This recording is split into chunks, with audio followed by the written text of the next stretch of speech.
آج کل کے اس پولرائز معاشرے میں جب زیادہ تر ہمارے پاکستانی خاص طور پر نوجوان نسل ایک خاص پارٹی کو سپورٹ کرتی ہے اور اسے ووٹ دینے کے لیے کسی بھی حد تک جانے کو تیار ہے، دوسری طرف پولیٹیکل نیوز دیکھیں تو وہ بھی کسی تماشے سے کم نہیں لگتی۔ جیسے کسی ایک سیاسی پارٹی کا لیڈر دوسرے کو اور وہ اس کو چور ڈاکو کہتے ہیں، پھر انہی میں سے ہی کوئی ہمارا وزیر اعظم یا لیڈر بن جاتا ہے۔ پھر ہمارے کچھ اسی ماحول میں ہمارے کچھ ایسے دوست اور رشتہ دار بھی ہوں گے جنہوں نے کسی ایک خاص سیاسی پارٹی کی بیعت کی ہوئی ہوگی، اور ہو سکتا ہے انہی میں سے کچھ کو آپ نے ڈیل پروگرام کرنے کی کوشش بھی کی ہو، اور ان برین واش یا کلٹ دوستوں میں آپ کو یہ سائن ضرور نظر آئے ہوں گے۔ پہلا تو یہ کہ جب آپ ان کے فیوریٹ سیاسی لیڈر یا کلٹ کو ان کے غلط فیصلوں پر کرٹیسائز کریں گے، سو دے ایکٹ پرسنلی افینڈڈ، مطلب وہ آپ سے ذاتی اناپ بنا لیں گے، یہاں تک کہ ان کے اس سیاسی ہیرو پر سوال اٹھانے پہ انہیں ایک دم سے غصہ آ جائے گا، جیسے آپ نے ان کو کوئی گالی دے دی ہو۔ مطلب انہوں نے اپنی آئیڈینٹی یعنی شناخت کو اس اپنے سیاسی ہیرو کے ساتھ جوڑ لیا ہوگا، اس لیے وہ اس پولیٹیکل کریٹیسزم کو بھی اپنی ذاتی اناط بنا لیتے ہیں۔ دوسرا سائن یہ ہے کہ ان کے مطابق مخالف پارٹیز میں ہر کوئی بے وقوف، چور، ڈاکو اور لٹیرا ہے، اس کی نیت ٹھیک نہیں، وہ پرچی سے دیکھ کر پڑتا ہے، اس کا نکاح عدت سے پہلے ہو چکا ہے، وہ فارن ایجنٹ ہے، وہ یہودی ایجنٹ ہے، اس طرح کی بہت سی برائیاں وہ اس میں نکال کے لے آئیں گے۔ ایک اور سائن یہ ہے کہ وہ اپنی پارٹی کے لیے گئے ہر فیصلے سے ایگری کرتے ہیں، پھر چاہے وہ غلط ہو یا صحیح۔ مطلب ان کی پارٹی جب بھی کسی بھی ایشو پر اپنی پوزیشن بدلتی ہے تو وہ بھی اس کے ساتھ بدل جاتے ہیں۔ آپ پچھلے 2-4 سالوں کی مثال ہی دیکھ لیں کہ پہلے ایک پارٹی اسٹیبلشمنٹ کو گالیاں دیتی تھی اور پہلے والی ان کو اپنا سیم پیج کی باتیں کرتی تھی، اب جو پہلے والی ہے وہ اسٹیبلشمنٹ کو گالیاں دیتی ہے اور دوسری جو ہے اس کے اسٹیبلشمنٹ کے ساتھ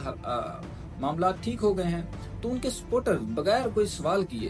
وہی کرتے ہیں جو ان کے لیڈرز، ان کی سیاسی پارٹیاں کہتی ہیں۔ ایک اور سائن یہ ہے کہ وہ اپنی مخالف پارٹی کے ساتھ برا ہوتا دیکھ کر خوش ہوتے ہیں، پھر وہ چاہے ملک یا اکانومی کے لیے کتنا ہی نقصان دہ کیوں نہ ہو۔ مثلا جب ان کی مخالف پارٹی کا کوئی جیل جاتا ہے یا اس پر جھوٹے کیسز بنائے جاتے ہیں یا اسے زبردستی دوسری پارٹی میں ان کی پارٹی میں شامل کروایا جاتا ہے تو وہ اس کو دیکھ کے جشن مناتے ہیں، بجائے اس کے کہ اس کے خلاف آواز اٹھائیں، کیونکہ وہ یہ بھول جاتے ہیں کہ کل کو یہ ان کے ساتھ بھی ہو سکتا ہے، اور وہ اپنے ان دوستوں اور رشتہ داروں سے اپنے تعلقات تک ختم کر لیتے ہیں جو ان کا پولیٹیکل لٹمس ٹیسٹ پاس نہ کر پائے یا ان سے پولیٹیکلی ایگری نہ کرتا ہو۔ ایک اور سائن یہ ہے کہ وہ اپنی ساری نیوز صرف ایک ہی سورس سے لیتے ہیں، جسے وہ غیر جانبدار سمجھتے ہیں۔ مثلا سب پارٹی کے سپورٹرز کا ایک خاص کوئی فیوریٹ نیوز چینل یا ان کا کوئی صحافی فیوریٹ ہوتا ہے جسے وہ فالو کر رہے ہوتے ہیں یا اسے ہی دیکھ اور سن رہے ہوتے ہیں۔ آپ نے دیکھا ہوگا کہ ایک پارٹی کا فیوریٹ AR1 نیوز اور ایک پارٹی کا فیوریٹ جیو نیوز ہے، بس وہ اسی دائرے میں ہی گھومتے رہتے ہیں، اور پھر وہ کسی بھی ایسے غلط فیصلے کا ذکر تک نہیں کریں گے جو ان کے اس سیاسی مسیحا نے لیا ہو اور وہ اس سے اتفاق نہ کرتے ہوں۔ ان کی یہ عقیدت سیاسی ترجیح سے زیادہ مذہبی محسوس ہوگی، اور ان کی اس مسیحا کی واحد غلطی صرف اپوزیشن کے سامنے کچھ بھی تسلیم کرنا ہوگا۔ اچھا، ایک اور سائن کہ وہ اپنے مخالف پارٹی کے لیڈرز کے کسی بھی کام کو اچھا کہنا گناہ سمجھتے ہیں، پھر اگر اسی مخالف پارٹی سے کوئی ان کی پارٹی میں آ کے شامل ہو جائے تو وہ دودھ کا دھلا ہو جاتا ہے۔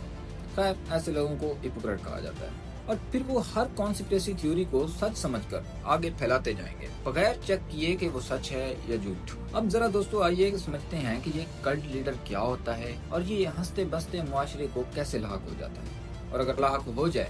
تو اس سے نجات یا کم از کم ڈیمیج کنٹرول کا کوئی امکان موجود ہے یا نہیں، اور اگر امکان موجود ہے تو اس کی کیا صورت ہے۔ کلٹ کے ٹاپک پر امریکن اسکالر ڈاکٹر سٹیون نے بہت کام کیا ہے۔ Mentally, psychologically health, mind control اور کلٹ جیسے ٹاپک پر انہیں نہ صرف امریکہ بلکہ پوری دنیا میں ایک اتھارٹی کی حیثیت حاصل ہے۔ 2019 میں ان کی ایک کتاب شائع ہوئی جس کا نام تھا دی کلٹ آف ٹرمپ۔ ان کے نزدیک یہ کلٹ کا سارا کھیل مائنڈ کنٹرول کے ذریعے کھیلا جاتا ہے۔ ان کی یہ کتاب شائع ہونے کے بعد ان سے بہت سے لوگوں نے انٹرویوز کیے،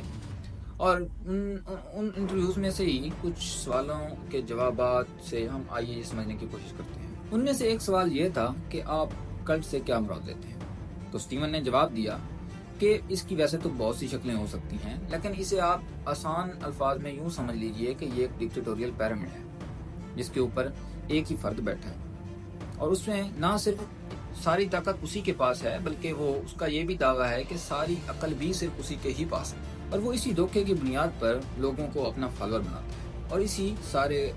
جھوٹ کے طلسم کو کلٹ کہا جائے گا۔ دوسرا سوال یہ تھا کہ کیا مذہبی اور سیاسی کلٹ میں کوئی فرق ہے؟